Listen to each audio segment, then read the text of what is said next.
bruise in your fantasy league. We got that blue and orange blood that you bleed. The most loyal fans there ever could be. We are that mile high Broncos country.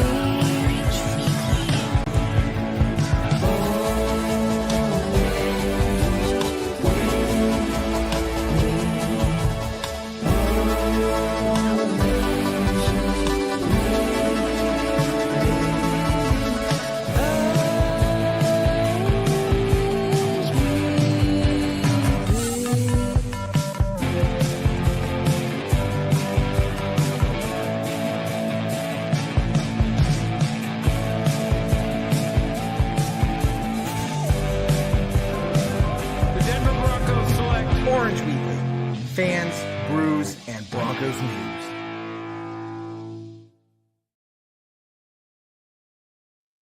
Good evening, Broncos country. Welcome to the first preseason edition of Bourbon, Broncos, and No B.S. postseason edition.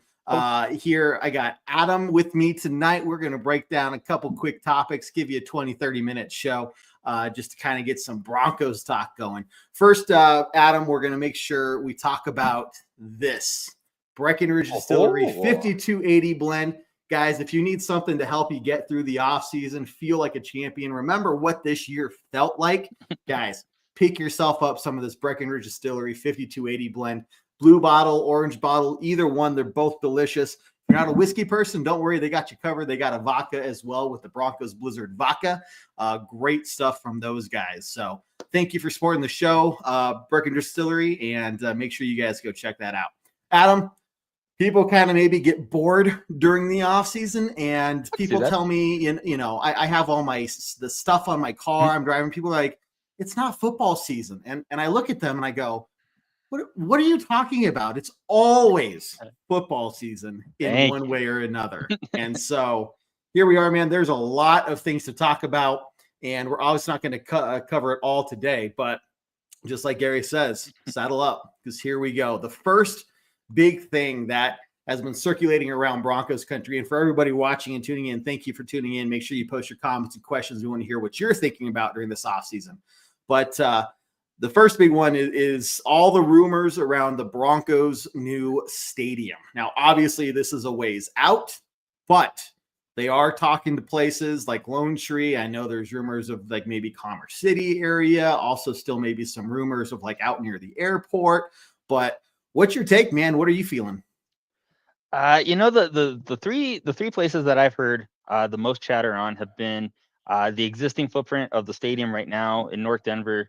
I, like many other fans, just kind of think that it would be weird. The Denver skyline would be weird without Mile High Stadium in North Denver. I grew up literally 10 minutes away from the stadium, so that's a big. I mean, that was a big part of my childhood, is to know that I could just walk down to Mile High and just go say hi to the stadium.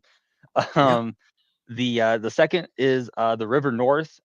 For people here locally in the state, that would be kind of the industrial part of the city that still technically is Denver. Technically, I'll leave it at that. It is still technically Denver. It is an up and coming part of the city.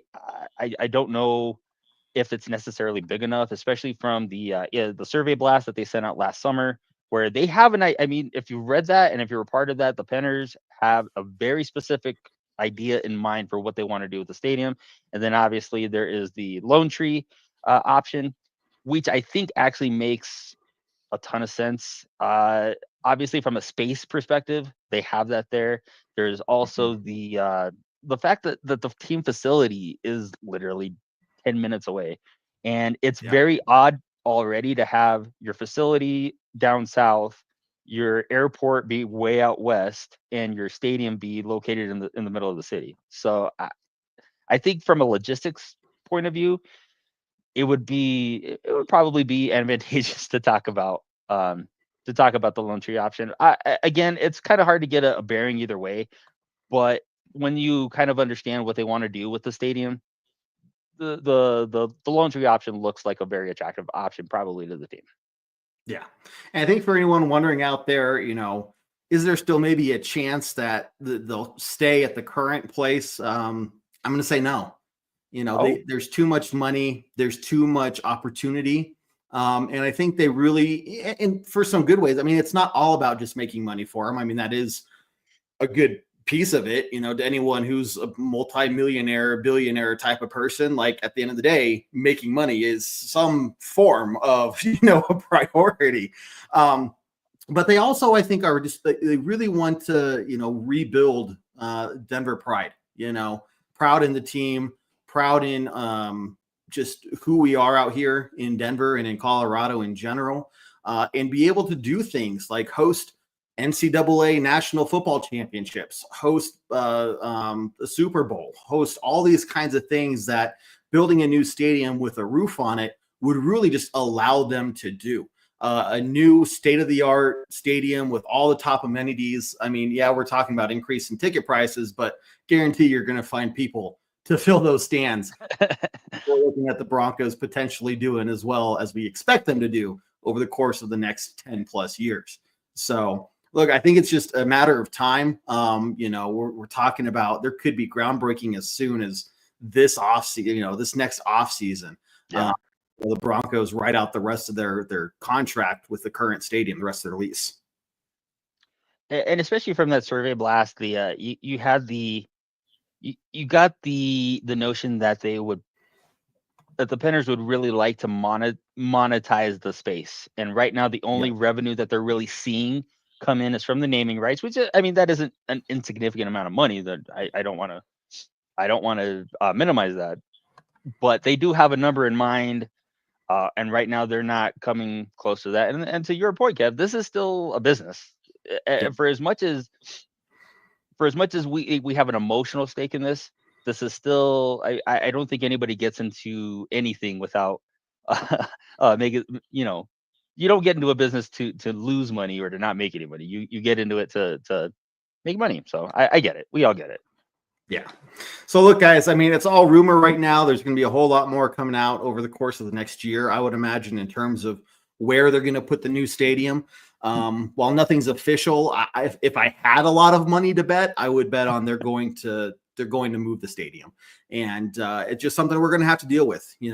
It's it'll work out for the better. I think for Broncos country, they're going to have a new stadium. They're going to be proud of it. And it's just going to be better for the players. It's going to give us some advantages when it comes to the roof. If you think the Broncos are going to close the roof every time it's cold outside, maybe not. Maybe not. Because Denver's kind of that team that can play in both conditions, right? So you get a team that's, from like LA or, Arizona, right? You play the Cardinals and it's cold outside. You probably leave the roof open, and make them deal with it. Use that to your advantage. So interesting thing there, guys. Roy, glad you're here. Anthony, glad you're here. And Matt, glad you're here as well, guys. Thanks for tuning in. Post your comments, questions, things that you're looking for in the offseason. Now, get to some more talk here, but Roy, I have good news for you that'll help cheer you up as well. We got an announcement, guys, and it's concerning the fan appreciation show that's happening next week. So let me bring that up for you guys and go ahead and let you watch it.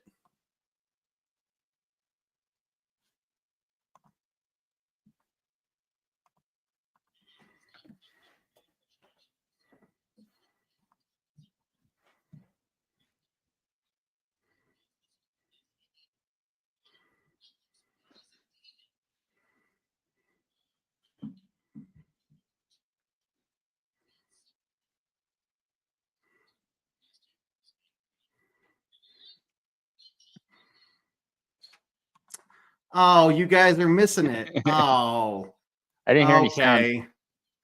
Okay.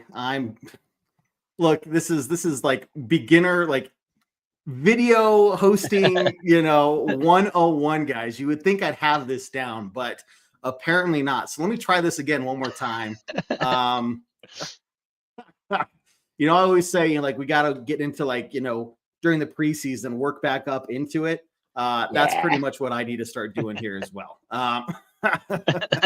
So Look, guys, next Tuesday at 7 p.m. Mountain Time, it's going to be fantastic. But bear with us here really quickly, and let's try this here. Okay, guys, it is time to talk about the fan appreciation episode. You know, special guests, tons of Broncos giveaways. It's going to be a great time as we do every year. So let's start with this. Hey, David. What's up? Not you, Spotty. I said David. Oh. What do you want, Kev? What are you doing Tuesday, January 28th at 7 p.m.? He'll do whatever I tell him to. You guys can't boss me around. Hey guys, Did I call for you yet? go Rams! Oh, yeah. Guys, stay on topic. David, are you going to be at the fan appreciation episode? Most definitely. Yeah, he will be. Team Puffball won't stand for this. David, puffballs suck. We agree there. The show or what? Again, we'll have guest appearances. We'll have tons of Broncos giveaways and basically just have a great time with all of you. Make sure you join us on Tuesday, 7 p.m. Mountain Time for our fan appreciation episode. We'll be giving away a ton of prizes. I'm giving away a back rub. No one wants that. You don't know that? Yeah, John, I'm pretty sure the fans want Broncos gear. See you on the 28th at 7 p.m. Mountain Time. As always, Go Broncos. Go Broncos! go Broncos!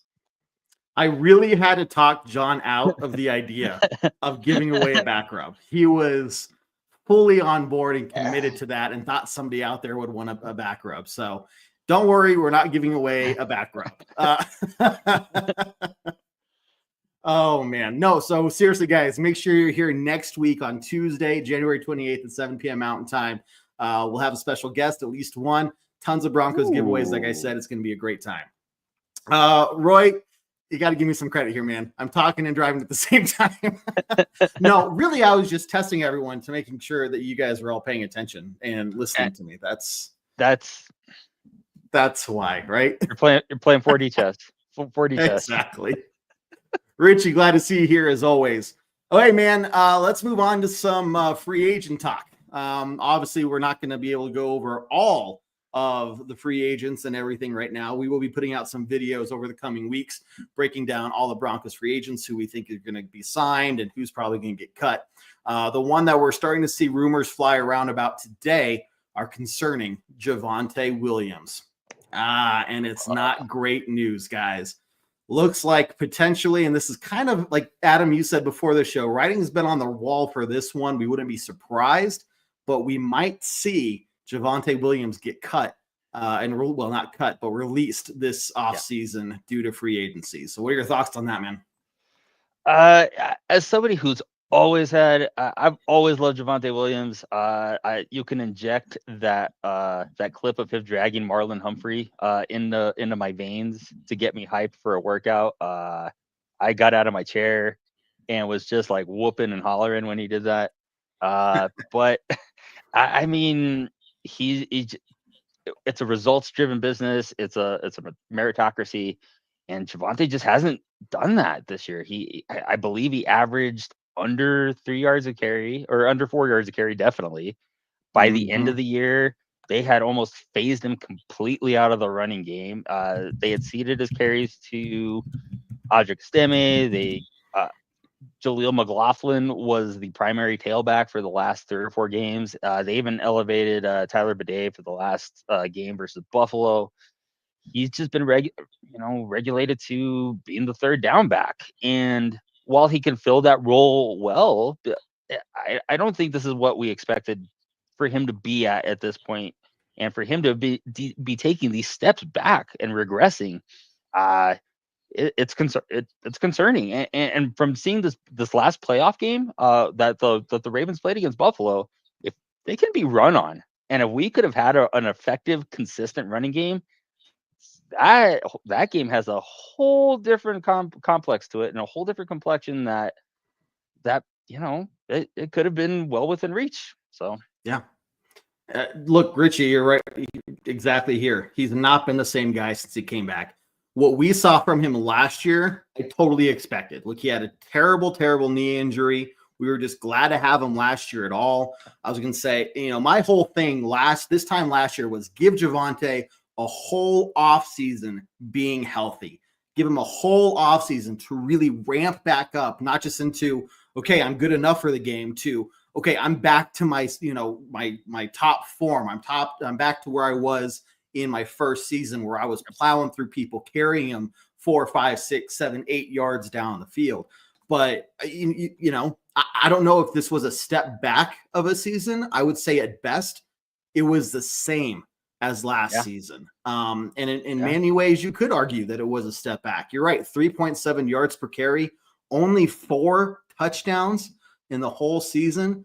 It wasn't there. And we could argue about Coach Payton's, management of the run game and the 3 down back kind of set and how they rotate those guys out. But at the end of the day, bottom line, when Javonte was out there, he wasn't making a name for himself.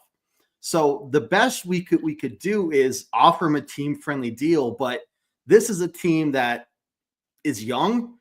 We need to continue to find those young players and not just rely on somebody that's been around for a long time. The players that we did keep, there was a reason for it. We may not know exactly the reason. You could argue we should have kept Jerry Jeudy, but there was a reason they let him go, right? Yes. There's a reason we kept Cortland. There's a reason why we re-signed @𝗿𝗏𝗄𝗎. But there's not a significant reason that we can look at Javonte and say, this is why we need you. You talked about the Bills game. I could argue you could look at every single game this season and say, if we had a run game, we would have done even better and taken a lot of that pressure off Bo Nix, because we got 10 wins in this season essentially on Bo Nix' broken back. Okay. That's the way it is. That's probably what broke his back, was just carrying the team with no run game really supporting him. So it's sad, but I don't know, man. I don't know that we had a single rusher crack 500 yards this season. I want to say Bo Nix was actually our second leading rusher for most of the season. It is unfortunate, and maybe it may be a style of play thing where Javonte maybe really needs to not be in a running back by committee, and he's maybe can get that 10 to 15, 17 carries a game. That's just not going to be here. And we saw, Sean Payton in his press conference said they want to stack running backs. That's just where the trend is leading. It's a very physically demanding position. They're just finding, you looked at Buffalo trotted out all 3 of their backs on Sunday, James Cook, the rookie Davis from Kentucky, and Ty Johnson. And they each had a role. Each of them did things well. So I think that's going to be the trend. And now it's time to find guys that fit that can excel in those roles. And unfortunately, from somebody who loves Javonte, I don't know is going to be that guy. Yeah. So look, we'll have to wait to see when we get to free agency what that's going to turn out to be. I think the writing's on the wall, though. But Rich, I completely agree, man. It's not 100% on the running backs. But Roy also says, we need to burn the running back room down. And overall, I was disappointed. I think you could keep 𝗵𝗵𝗍, give him another year. You could keep McLaughlin. I think he's fast enough. He's talented enough and young enough. And trying to get just somebody else in there. Victory Lap, how you doing? Say Jinty or Warren would be a good fit. Now, the problem is, are we really going to trade up in the draft in the first round for a running back? And what does that look like? What are we going to have to give up to move up, high enough to get Jinty, if I'm even saying his name right? We're at spot 20 on the draft. We're picked to number 20. So it's not like we're talking about moving up 1 or 2 spaces. We're going to be talking about moving up probably 10 or more. If he's still there at pick number 10, I'd kind of maybe even be surprised with my limited knowledge of what this year's draft looks like in general, though, yet. And it's also like I said, with going to a running back by committee, another thing that's kind of designed to do is to bring the cost down on a running back. And if you already got 𝗳𝗍𝗄𝗏 in the 5th round, I don't know that they're going to burn major collateral on it could be maybe they're in love with the guy. That's what they did with Troy Franklin. They loved him in the 4th, so they traded a lot to get him. so maybe they do love a guy, but from where I'm sitting, they can probably get away with they'll probably be able to find a guy that they really like at a fraction of what Javonte could get in free agency, and do is just as good a job. That's the other part of this, is that if you're hitting on your draft picks, you're also those are big cost control measures. You don't have to go into free agency and overpay for your draft mistakes. You can keep bringing guys in on rookie deals and keep that that assembly line going, so to speak. Yeah. And this is, Richie right here. It's great question. Who wins the battle in training camp, Watson or Jaleel, or maybe even Bidet? There's a reason Otter didn't play. He fumbled the ball a lot. Three solid fumbles, but that was earlier on in the season. He didn't have anything by the end of the year. Yeah, in a big game. I mean, he only got the ball a few times, but still, you drafted him pretty highly. So, it's almost like, do you give the guy another shot? And I think it really just does come. And Rich says Sean hates that. I hate that just as much as Sean. I guarantee you. I don't know if anybody that really does like that, but yeah, Sean. but Sean especially is not fond of that. No. I think this is going to be a really interesting one to watch as we head into training camp, because there are a lot of options, and a lot of it's going to depend on what we do in the draft there. What we're going to get a running back in the draft. The question is who and where do we get them at? And that's a whole nother conversation for a whole nother show as we get closer to the draft itself. But just looking closely, or not closely, but looking quickly at the free agents that are out there right now, I don't think there's really any free agents that I'm seeing that pop off, right off the bat saying this is a guy we need to target in free agency. And that tells me that we're going to go through the draft and players we already have.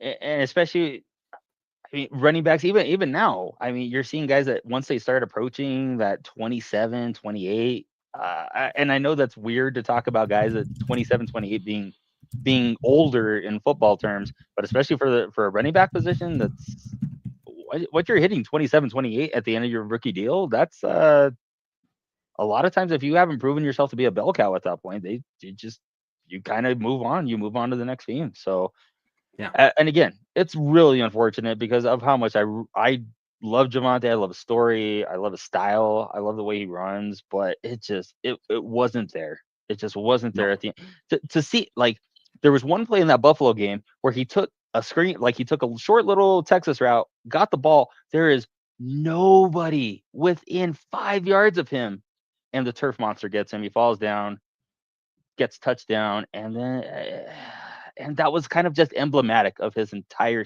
of this entire season. He just could not get it into that second gear. Exactly. Look, guys, I'm seeing a lot of comments about the offensive line. Right here, if you don't have an O-line to make holes, a top running back won't be successful. That's a big part of it as well. I do like this. I'm going to pull this one up really quickly, Rich. Andy Reid was way more forgiving of fumbles. Just look at Jamal Charles. And yeah. Bradley Roby says hi.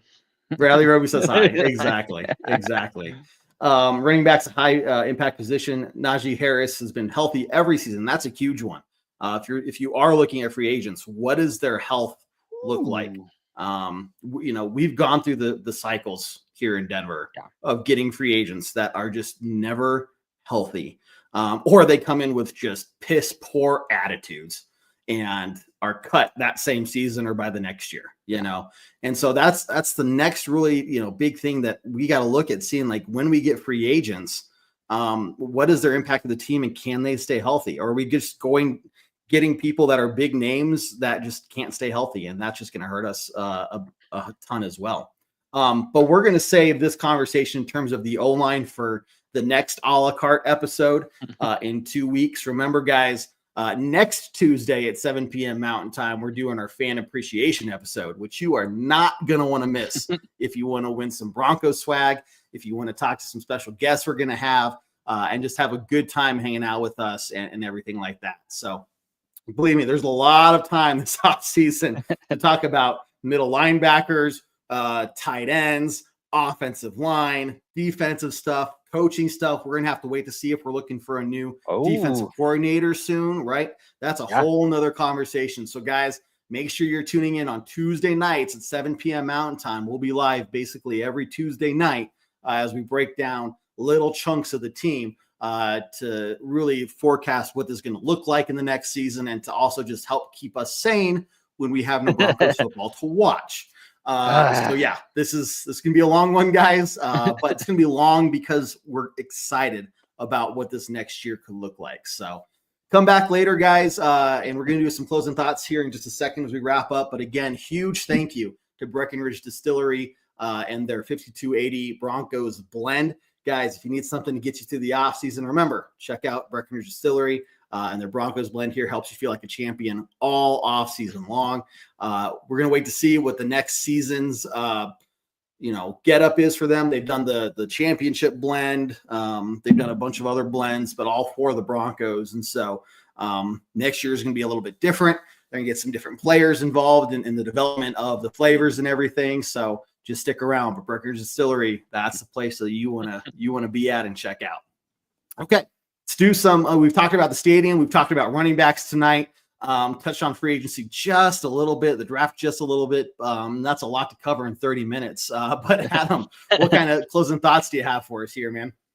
I would say that the draft, especially when you have a lot of holes that you've already filled, the draft gets really fun, at least for me, when you're not necessarily going in with like a laundry list of like, all right, we got to hit on this guy. We got to hit on this guy. We got to hit on this guy.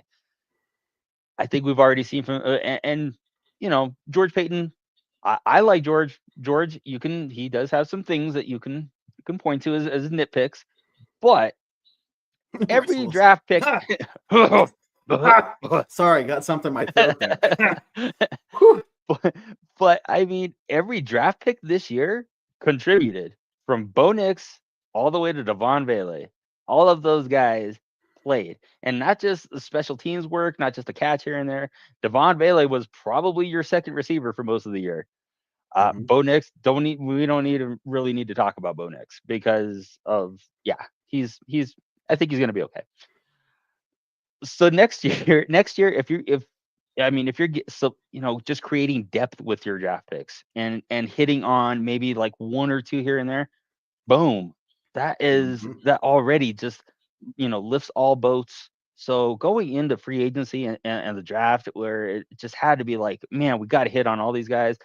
Now maybe you can find a high upside guy maybe later on that maybe he's got something going on, maybe whatever the case may be, and now you can maybe reach out a little bit, step outside the box a little bit, and so it gives you options. I mean, when you're good, being good has its own things that come with it, and it's been a little bit, but I am glad to be able to start enjoying the fruits of that again. So exactly.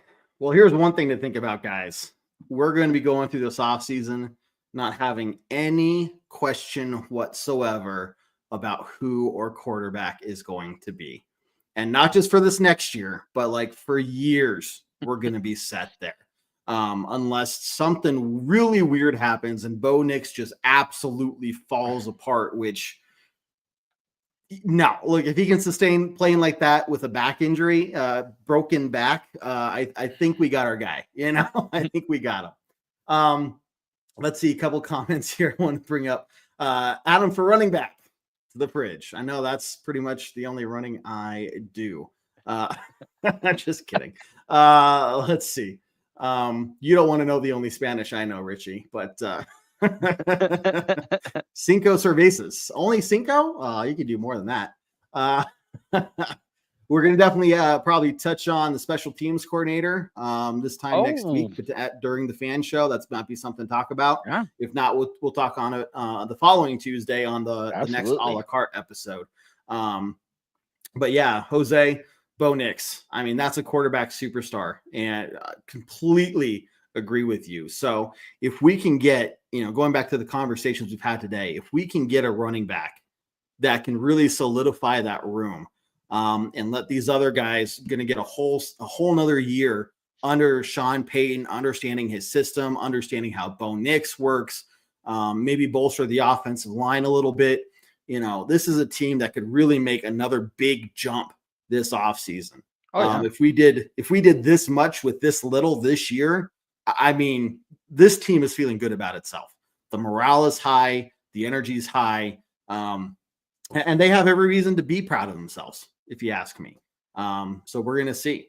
Who's yeah. Oh, I'm sorry. And just like the jump going from non-playoff team to playoff team, taking that next step up isn't going to be as big a jump as we think. Like, this was the big one. This was the big jump.